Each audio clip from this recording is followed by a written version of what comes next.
नमस्कार, स्वागत है आपका। और आप देख रहे हैं कल की तैयारी, एक ऐसा शो जहां पर हम कल के बाजार की एडवांस में आपकी तैयारी कराते हैं। याद रखिए, इस शो में हम आपके सवालों को भी शामिल करते हैं। यूट्यूब पर अपने सवाल फटाफट से भेजिए। जो सवाल आज आप पूछेंगे उन सवालों के जवाब कल की चर्चा में दिए जाएंगे। तो यूट्यूब पर कमेंट मोतीलाल ओसवाल, नेहा पोद्दार जुड़ चुकी हैं। इसके अलावा हमारे साथ Tejas Shah, VP technical research JM financial, भी हमारे साथ चर्चा में शामिल हो रहे हैं। तेजस, आपका भी बहुत बहुत स्वागत था। मैं आप दोनों के पास बारी बारी से आऊंगा, लेकिन जरा बाजार का एक चेक ले लेते हैं।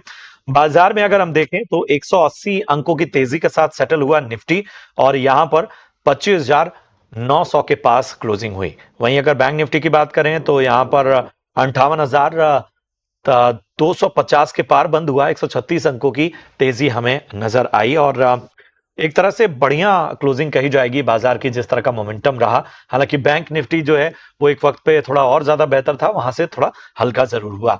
तो तेजस, ये जो बाजार जिसने कहीं ना कहीं बिहार के एग्जिट पोल्स और अर्निंग्स के जो नंबर्स आए कई कंपनियों के, दिग्गजों के, उसको एक तरह से सपोर्ट किया, इन सब के बीच में कहाँ जाते देख रहे हैं कल बाजार को? देखिए, निफ्टी की हम बात करें तो अक्टूबर महीने में हमने 1500 पॉइंट की रैली देखी थी और इसके बाद रिसेंटली एक हफ्ते में एक 600 से 700 पॉइंट का करेक्शन हुआ था। निफ्टी ने एग्जैक्टली सपोर्ट जो इसकी 50 दिन की मूविंग एवरेज है 25,300 के करीबन, रिसेंटली वहां से एक सपोर्ट लेके एक रैली दी है। मुझे लग रहा है ये जो रैली है निफ्टी में वो बरकरार रहेगी और ऊपर में जो रिसेंटली स्विंग हाई बना था 26,100 का, वो इमीडिएट बेसिस पे टेस्ट कर सकता है। सो यहाँ से अगर कोई गिरावट आती है तो बाय एंड डिप्स की रणनीति रखिए। 25,800 का अभी इमीडिएट बेसिस पे सपोर्ट है और मेजर सपोर्ट 25,500 का है। जब तक ये दोनों सपोर्ट लेवल इंटैक्ट रहेंगे, मुझे लग रहा है आने वाले दिनों में निफ्टी इमीडिएट बेसिस पे 26,100 का लेवल छू सकता है और वो लेवल सरपास हुआ तो एक नया ऑल टाइम हाई भी बना सकता है। चलिए, तो ये है राय आपको मिलती हुई निफ्टी और बैंक निफ्टी पर। बढ़ते हैं आगे, फटाफट से आपके सवालों को शामिल करते हैं। अशोक कुमार जी का सवाल लेते हैं, झारखंड से। इन्होंने सवाल पूछा है, टाटा पावर पे राय जानना चाहते हैं। 411 रुपए पे इन्होंने बाइंग की हुई है, और लॉन्ग टर्म के हिसाब से 411 की खरीद के हिसाब से बने रहना चाहते हैं। बताइए स्नेहा जी, क्या राय होगी? 411 की इनकी बाइंग है, 5542 रुपए का नुकसान हो रहा है। देखिए, टाटा पावर एक काफ़ी अच्छा लॉन्ग टर्म प्ले है एंड ज़्यादा नुकसान नहीं है इनका। मेरी सलाह रहेगी कि ये बने रहे। इसमें रिटर्न्स इन्हें लॉन्ग टर्म में डेफिनेटली देखने को मिलेगा। कंपनी काफ़ी रोबस्ट बिजनेस मॉडल है, वेल डाइवर्सिफाइड है, डिस्ट्रीब्यूशन भी है, ईवी चार्जिंग का भी बिजनेस है and at the same time electricity production की भी बिजनेस है। तो वेल डाइवर्सिफाइड बिजनेस है एंड एक अच्छा मिक्स इन्होंने क्रिएट किया है अपने थर्मल और रिन्यूएबल एनर्जी के बीच में। तो काफ़ी डिस्ट्रीब्यूशन साइड में अगर आप देखेंगे तो गवर्नमेंट की काफ़ी सारी पॉजिटिव अप्रोचेस है, जिससे कि कंपनी को आगे लंबी अवधि में डेफिनेटली इसके बेनिफिट देखने को मिलेगी। और जनरेशन साइड में जैसा मैंने कहा कि इन्होंने अच्छा मिक्स क्रिएट कर लिया है और ईवी चार्जिंग साइड में काफ़ी तेज़ी से ये बढ़ रहे हैं। तो आगे जाके इनके नंबर्स अच्छे आने चाहिए और अभी भी जो नंबर्स आए हैं डिसेंट नंबर्स आए हैं। तो मेरी सलाह रहेगी बने रहिए। ये आपको इससे पॉजिटिव रिटर्न्स देखने मिलेगा। चलिए, बने रहने की सलाह आपको मिलती हुई अरविंद राय जी का सवाल लेते हैं। अगला सवाल नोएडा से आया है हमारे पास, अरविंद राय का। ओरिएंट सीमेंट पर राय जानना चाहते हैं। 200 के भाव पे इन्होंने खरीदारी की हुई है, और 2 क्वार्टर्स का नजरिया लेकर चल रहे हैं, यानी कि 6 महीने का नजरिया ओरिएंट सीमेंट पर चाहते हैं। तेजस, ओरिएंट सीमेंट 200 की बाइंग, इनकी बाइंग से ज्यादा नीचे नहीं है स्टॉक का, और 6 महीने का नजरिया चाहते हैं। देखिए, स्टॉक अभी भी एक डाउनवर्ड ट्रेजेक्टरी में ट्रेड कर रहा है। लोअर टॉप लोअर बॉटम के फॉर्मेशन है। स्टॉक जो है थोड़ा सा ओवरसोल्ड जोन में चल रहा है ना डेली चार्ट, तो एक हल्की सी पुल बैक रैली आ सकती है स्टॉक में। इमीडिएट बेसिस पे जो हर्डल है 218 220 का है, जब तक ये लेवल सरपास नहीं होगा कोई मेजर रैली आएगी नहीं स्टॉक। तो अगर इनका अगर लंबा नजरिया है तो 180 के स्टॉप लॉस से बने रह सकते हैं for a target of 218 to 220 on the higher side. चलिए, तो ये है राय आपको मिलती हुई ओरिएंट सीमेंट पे। विमला पाटिल मुंबई से, इन्होंने सवाल पूछा है, कोचीन शिपयार्ड पे राय जानना चाहती हैं। 1500 के भाव पे इन्होंने कोचीन शिपयार्ड में खरीदारी की है, तो अच्छे लेवल पे खरीदारी और यहां पर 29,200 का फायदा होता हुआ। स्नेहा जी, क्या लगता है कि जिस तरह का मोमेंटम कोचीन शिपयार्ड में नजर आ रहा है वो आगे जारी रह सकता है? इनकी बाइंग प्राइस 1500 की है। देखिए बाइंग प्राइस काफ़ी नीचे स्तर पर है तो मेरी सलाह रहेगी कि इसमें थोड़ी प्रॉफ़िट बुकिंग कर ली जाए। हालाँकि अगर लंबा नज़रिया है तो कोचिन शिपयार्ड बिकॉज़ ओवरऑल जो डिफेंस सेक्टर है लॉन्ग टर्म के लिए काफ़ी पॉज़िटिव सेक्टर है। इनमें काफ़ी बड़े-बड़े ऑर्डर अनाउंसमेंट्स देखने को मिल रहा है और जिस तरह से गवर्नमेंट की फ़ोकस है इंडिया को एक सेल्फ इंडिपेंडेंट इस क्षेत्र में बनाने में और इनफैक्ट काफ़ी इसमें हमें सक्सेस देखने को भी मिला है और अब काफ़ी हद तक हम एक्सपोर्ट भी कर रहे हैं तो ओवरऑल नेवल हो चाहे आर्मी हो हर डिफेंस के हर क्षेत्र में काफ़ी जोरों से इन्वेस्टमेंट्स चालू है तो कोचिन शिपयार्ड उससे डेफिनेटली बेनिफिट करेगी। तो लॉन्ग टर्म का नज़रिया है तो इसे आप डेफिनेटली होल्ड करके रखिए 2000 के भाव आपको देखने को मिल सकते हैं। लेकिन अगर शॉर्ट टर्म नज़रिए से लिए तो मेरे ख्याल से यहाँ पे थोड़ी-सी फिर प्रॉफ़िट बुकिंग कर लेनी चाहिए। आपको मिलती हुई कोचीन शिपयार्ड पे सुभाष नाहर जी का सवाल लेते हैं। इंदौर से इन्होंने सवाल पूछा है, पीरामल फार्मा पे राय जानना चाहते हैं तेजस। इनकी जो बाइंग प्राइस है 221 की है और पूछ रहे हैं शॉर्ट टर्म के हिसाब से होल्ड करें या सेल कर दें।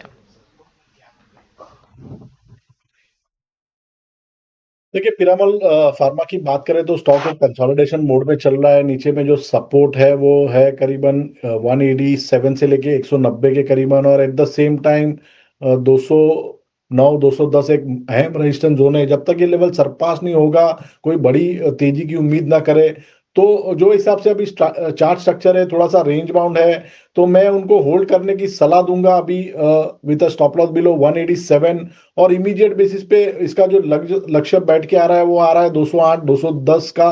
वहां पे फिर से एक बार रिव्यू लेना पड़ेगा। तो एक विशेष रणनीति आपको पीरामल फार्मा पे इस वक्त मिलती हुई। रतन हंसराज जी का सवाल लेते हैं, चित्तौड़गढ़ राजस्थान से इन्होंने सवाल पूछा है, बजाज हाउसिंग फाइनेंस के 150 शेयर हैं, 148 की इनकी बाइंग प्राइस है और यहां पर जो है वो राय जानना चाहते हैं कि आखिर क्या किया जाए क्योंकि यहां पर इनको लगभग 6000 का नुकसान होता हुआ। बजाज हाउसिंग फाइनेंस, बताइए स्नेहा जी, कैसा लगता है आपको? इनकी बाइंग प्राइस 148 की है, फिलहाल 108 रुपए पे चल रहा है स्टॉक। इनकी बाइंग काफ़ी ऊपर की है तो वो भाव आने में शायद थोड़ा समय लगे बिकॉज़ फंडामेंटली भी हमारी जो टारगेट प्राइस है वो 120 की ही बन रही है। बिज़नेस मॉडल काफ़ी रोबस्ट है। जो एयूएम अगर आप एयूएम की जो इनकी ओवरऑल जो लेंडिंग बुक की जो ग्रोथ है लास्ट 4-5 साल में देखेंगे 30% ऑन एन एवरेज रही है हर साल और एसेट क्वालिटी भी काफ़ी अच्छी है। तो ओवरऑल जब भी आरबीआई के जो रिसेंट में इतने रेट कट्स अनाउंसमेंट हुए तो डेफिनेटली वो हाउसिंग फाइनेंस कंपनीज के लिए पॉजिटिव है। पर जो ओवरऑल रियल एस्टेट सेक्टर है वहाँ पे कहीं ना कहीं थोड़ी सी स्लो डाउन देखने को मिली है तो शायद उसका impact in housing finance companies पे भी H2 में पड़ सकता है जिसके कारण ये स्टॉक्स शायद अभी थोड़ा कंसोलिडेशन मोड में ही रहे। तो उस नज़रिए से इनकी भाव बहुत जल्दी तो आना बहुत डिफ़िकल्ट है। तो क्या उनका नज़रिया है उसके बेसिस पे इन्हें कॉल लेना पड़ेगा। शॉर्ट टर्म का नज़रिया है तो लॉस बुक करना पड़ेगा। अदरवाइज़ लॉन्ग टर्म के लिए मैंने अगर 1 ईयर से बेसी का नज़रिया है तो इसे होल्ड किया जा सकता है। तो लॉन्ग टर्म का नजरिया रखिए तो आप बने रह सकते हैं। शॉर्ट टर्म के लिहाज से आपको कहीं ना कहीं लॉस बुक करना होगा। यहां हमें एक छोटे से ब्रेक के लिए रुकना होगा। ब्रेक के उस पार भी आपके सवालों को शामिल करेंगे, बने रहिए। स्वागत है आपका ब्रेक के बाद। बढ़ते हैं आगे। नमन का सवाल अब लेते हैं। चंडीगढ़ से इन्होंने सवाल पूछा है, डैम कैपिटल पर राय जानना चाहते हैं तेजस। 6 महीने का इनका नजरिया है और इनकी जो बाइंग प्राइस है वो बता देता हूं, 276।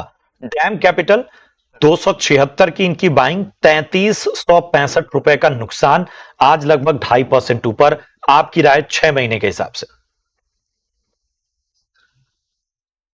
देखिए डैम कैपिटल की बात करें तो ये स्टॉक में अभी एक पिछले 3 दिनों से एक भारी गिरावट देखी है। ऊपरी स्तरों से एक स्विंग हाई बना था 286 का और वहां से गिरावट हुई है। स्टॉक जो है सपोर्ट के करीबन ट्रेड कर रहा है 230 से लेके 32 के करीबन काफी अच्छा सपोर्ट जोन है स्टॉक के लिए। तो फिलहाल मैं होल्ड करने की सलाह दूंगा 230 का स्टॉप लॉस के साथ। इसमें मुझे लग रहा है आने वाले दिनों में स्टॉक ऊपर में 263 से लेके 265 तक जा सकता है, वहां पे फिर से रिव्यू लेना पड़ेगा। चलिए, तो ये है राय आपको डैम कैपिटल पर मिलती हुई। साहिल का सवाल लेते हैं मुंबई से, और इनके पास ऑरबिंदो फार्मा के 85 शेयर हैं। 1025 के भाव पर इन्होंने लिया हुआ है। पूछ रहे हैं कि क्या जो मुनाफा मुझे हो रहा है ये प्रॉफिट बुक करने का सही समय है या थोड़ा और इंतजार करना होगा। बताइए स्नेहा जी, ऑरबिंदो फार्मा 1085 का इनका बाइंग प्राइस है और फिलहाल फायदे में है। प्रॉफिट बुक करना चाहिए या बने रहें? देखिए मेरे ख्याल से ये थोड़ा-सा और वेट कर सकते हैं because US India trade deal अगर सून अनाउंस होती है तो फार्मा स्टॉक्स के लिए वो पॉजिटिव रहेगा। तो अगर बहुत बड़ी पोज़ीशन है तो पार्शियली प्रॉफिट बुकिंग कर ले, नहीं तो थोड़ा-सा वेट कर ले। शायद इनमें और मोमेंटम देखने को मिल सकता है। और वेट कर लीजिए, इंडिया यूएस ट्रेड डील जिसके काफी पॉजिटिव संकेत हैं उसका इंपैक्ट भी देखने को मिलेगा। हम बढ़ते हैं आगे। मोनिका शुक्ला का सवाल लेते हैं प्रयागराज से, और यहां पर जो है वो इनके पास रेस्टोरेंट ब्रांड एशिया के शेयर हैं और 300 शेयर खरीदे हैं 105 के भाव पे। फिलहाल यहां पर वो नुकसान झेल रही हैं और अच्छा खासा नुकसान इनको हुआ, आधा हो चुका है ये स्टॉक का। तेजस, क्या आपके कवरेज में है रेस्टोरेंट ब्रांड्स एशिया? देखिए, रेस्टोरेंट ब्रांड इंडिया की बात करें तो स्टॉक एक अंडर परफॉर्मर रहा है इन द रीसेंट टाइम, और तकनीकी रूप से देखेंगे तो stock lower top lower bottom की फॉर्मेशन बना रहा है, प्लस जो शॉर्ट टर्म और लॉन्ग टर्म मूविंग एवरेज के नीचे ट्रेड कर रहा है। इसका जो लॉन्ग टर्म सपोर्ट है वो 5960 के करीबन है, जहां पे मुझे लग रहा है वहां तक ये स्टॉक जा सकता है। वहां पे एक बार फिर से रिव्यू लेना पड़ेगा। ओवरऑल चार्ट स्ट्रक्चर वीक है, तो यहाँ से अगर कोई पुल बैक रैली आती है अराउंड 75 टू 80 लेवल, तो वहां पे एग्जिट करना चाहिए। चलिए, ये है राय आपको मिलती हुई। अरविंद ओझा का सवाल लेते हैं, नागपुर महाराष्ट्र से सवाल है इनका। मैरिको के शेयर हैं इनके पास 670 के एवरेज प्राइस पे। 265 शेयर इन्होंने होल्ड किए हुए हैं। इनको अच्छा खासा फायदा यहां पर होता हुआ, और मैरिको में आज हम देखें एक बार फिर से एक तेजी लौटी है। लॉन्ग टर्म का नजरिया लेकर चल रहे हैं मैरिको में। स्नेहा बताइए, 670 की इनकी बाइंग है, क्या करना चाहिए लॉन्ग टर्म के हिसाब से? देखिए ओवरऑल जो कंजम्पशन सेक्टर है वो डेफिनेटली बेनिफिट करेगा। जो जीएसटी रैशनलाइजेशन हुआ है तो मैरिको के पोर्टफोलियो में भी काफ़ी बेनिफिट्स दिखाई देंगे। और सो अभी इन सारे कंपनीज ने अपने प्रोडक्ट्स को रीप्राइस किया है, इधर इन टर्म्स ऑफ वेटेज या इन टर्म्स ऑफ प्राइस। तो उसका इम्पैक्ट अब आपको Q3 में नजर आएगा। सो मैरिको के भी पोर्टफोलियो में वो डेफिनेटली बेनिफिट दिखाई दे रहा है। प्लस ओवरऑल मॉनसून काफ़ी अच्छा था, तो रूरल डिमांड में भी एक काफ़ी अच्छी रिकवरी देखने मिली है। और मैरिको की जो पोर्टफोलियो है वो लार्जली रूरल फोकस्ड है, तो वहाँ पे एक पॉजिटिव इम्पैक्ट दिखेगा। So Marico definitely long term point of view से होल्ड करना चाहिए। आज से होल्ड करना चाहिए मैरिको, और आप तो फायदे में हैं। पंकज का सवाल लेते हैं, हरियाणा से इन्होंने सवाल पूछा है। टाटा स्टील के शेयर इन्होंने लिए हैं, 450 शेयर हैं इनके पास 158 के भाव पे, और इनको भी फायदा होता हुआ। हालांकि इन्होंने अपना नजरिया नहीं बताया है, लेकिन तेजस बताइए टाटा स्टील पे क्या राय बन रही है। इनकी बाइंग प्राइस 158 की है। देखिए, काफी शानदार चार्ट स्ट्रक्चर है स्टॉक का। Stock high top higher bottom के फॉर्मेशन बना रहा है, और रिसेंटली स्टॉक ने एक नया ऑल टाइम हाई बनाया था, और उसके बाद से स्टॉक करेक्शन मोड में है।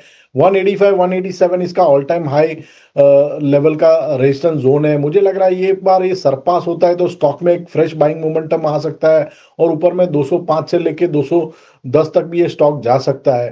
तो ब्रेकआउट के लिए वेट करिए। करंटली मेरी सलाह रहेगी होल्ड करने की with a trailing stop loss below 173। आपको मिलती हुई टाटा स्टील पे। इतने ही सवालों को आज हम शामिल कर पाएंगे, और अब बढ़ेंगे अपने खास सेगमेंट वीआईपी शेयर्स की ओर।